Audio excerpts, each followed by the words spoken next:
misi menjadi rumah sakit kebanggaan prajurit TNI, PNS dan keluarga serta masyarakat umum dapat terwujud.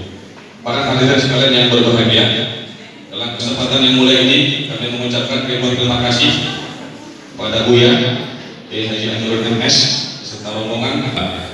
Selanjutnya, marilah kita senantiasa menjaga kesucian bulan Ramadan menuju kehidupan yang lebih bertakwa. Bulan suci Ramadan merupakan keistimewaan terasa sedemikian berbeda dengan bulan lainnya. Semua umat muslim tidak lupa kepada panitia penyelenggara.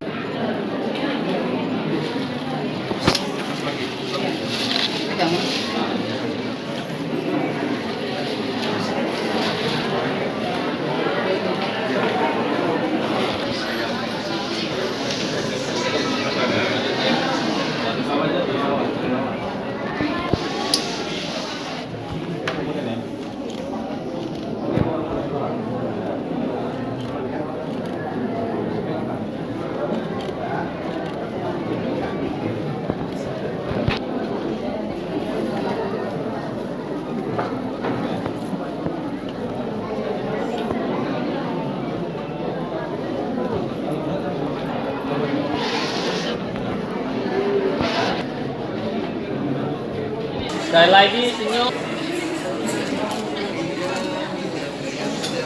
Tapi masih dikatakan berdusta.